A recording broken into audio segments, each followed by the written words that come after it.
प्यारे बच्चों, कक्षा 10 विषय संस्कृत के संस्कृत गद्य भारती के नैतिक मूल्यांकन नामक पाठ को पढ़ाने जा रहा हूँ, जो नवीन पाठ्यक्रम के अनुसार दूसरा पाठ है और पुराने पाठ्यक्रम के अनुसार तीसरा पाठ है।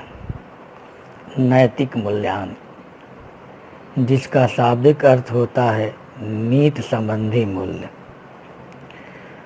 उस क्रिया विधि को जिसके अनुसार मनुष्य अपने जीवन को सुचारू और सफलता से बिता सके, उसे नीति कहते हैं। नीति के मूल्यों को ही नैतिक मूल्य कहते हैं। नीति पर चलने से, उसका व्यवहार करने से जनता का, शासक का तथा समस्त प्राणी मात्र का कल्याण होता है। सच बोलना, हिंसा न करना, चुगली न करना, गरीबों को दान देना, दया, सहनशीलता, परोपकार, विनयशीलता, अतिथि सत्कार आदि नैतिक आचरण है। नीति का निर्माण जन समाज को आगे बढ़ाने वाला होता है। वर्तमान समय में जिस चीज का सर्वाधिक पतन है वह है नैतिक मूल्य। आइए हिंदी अनुवाद देखते हैं। नैनम नीति। नैनम नीति, नैनम माने ले जाना, नीति माने नीति है। ले जाना नीति है या पथ प्रदर्शन करना नीति है। नीति ईमान मूल्यान नैतिक मूल्यानि। नीति के ये मूल्य नैतिक मूल्य है। नीति के ये मूल्य नैतिक मूल्य है। अया शरणया कार्य करणेन मनुष्यस्य जीवनम सुचारु सफलम च भवति, सा नीति कथ्यते। अया शरणया कार्य करणेन, इनमें तृतीया विभक्ति एक वचन है। जिस सारणी के द्वारा या जिस पद्धति के द्वारा कार्य करने से मनुष्य का जीवन सुचारू और सफल होता है, सा नीति कथ्यते, वह नीति कहलाता है। यम नीति केवलस्य जनस्य समाजस्य कृते एव न भवति, अपितु जनानां नृपाणां समेषां च व्यवहाराय भवति। यह नीति केवल लोगों का, समाज के लिए ही नहीं होता है, अपितु लोगों का, राजाओं का और सभी का व्यवहार के लिए होता है। नित्याचलनेन व्यवहारेण प्रजानां शासकानां समस्तस्य लोकस्य कल्याणं भवति। नित्याचलनेन व्यवहारेण, नीति के द्वारा चलने से, व्यवहार करने से प्रजा का, राजा का, समस्त संसार का भी कल्याण होता है। अर्थात नीति के द्वारा चलने से, व्यवहार करने से राजा का, प्रजा का और समस्त संसार का कल्याण होता है। पुरातन कालाद एव भारते कवयः नीतिकाराः मनोरमया सरसया गिरा नीतिवाक्यान् कथाभिश्लोकैश्च वैरचयन्। पुरातन कालात एव, पंचमी विभक्ति एक वचन है, अपादान कारक से अलग होने के अर्थ में। पुरातन काल से ही, भारते अधिकरण कारक 95 पर सप्तमी विभक्ति एक वचन। प्राचीन काल से ही भारत में कवि, नीतिकार सुंदर और सरस वाणी में, गिरा माने वाणी, सरस वाणी में नीति वाक्यों को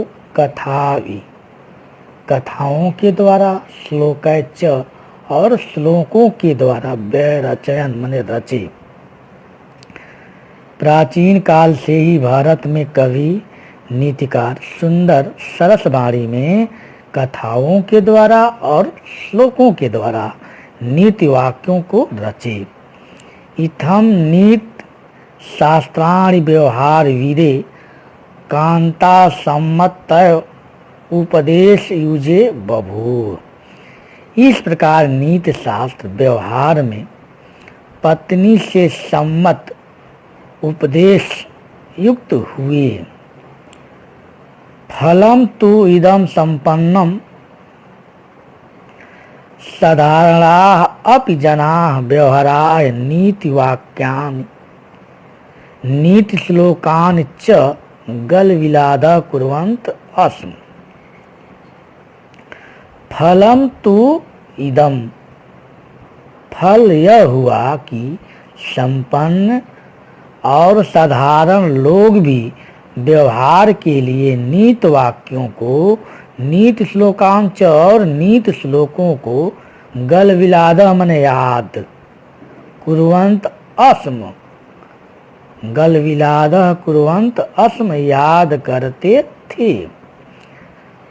फल यह हुआ कि संपन्न लोग और साधारण लोग व्यवहार के लिए नीत वाक्यों को और नीत श्लोकों को याद करते थे।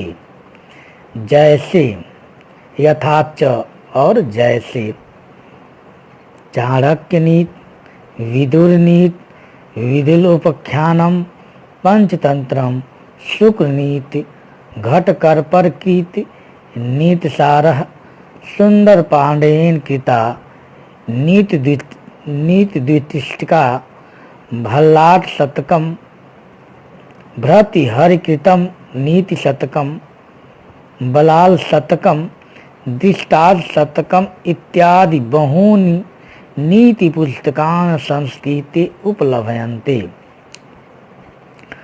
और जैसे यथाच और जैसे चाणक्य नीति, विदुर नीति, विदुलोपाख्यान, पंचतंत्र, शुक्र नीति, घटकर्पर द्वारा रचित नीतिसार, सुंदर पांडे द्वारा रचित नीति द्वितिष्ठिका, भला शतकम, भृतहरि द्वारा रचित नीति शतकम, बलाल शतकम, दृष्टांत शतकम इत्यादि बहुत नीति पुस्तकें संस्कृत में उपलब्ध हैं। और जैसे चाणक्य नीति, विदुर नीति, विदुलोपाख्यान, पंचतंत्र, शुक्र नीति, घटकर्पर रचित नीतिसार, सुंदर पांडे द्वारा रचित नीति द्वितिष्ठिका, भल्लाल शतकम, भृति हरित द्वारा रचित नीति शतकम, बलाल शतकम, दृष्टांत शतकम इत्यादि बहुत नीति पुस्तकें संस्कृत में उपलब्ध हैं। प्यारे बच्चों, इस पैराग्राफ को आप पढ़ेंगे और संदर्भ सहित इसका व्याख्या लिखेंगे, अथवा दिए गए पैराग्राफ को आप पढ़ेंगे और संदर्भ सहित इसका हिंदी में अनुवाद लिखेंगे। धन्यवाद।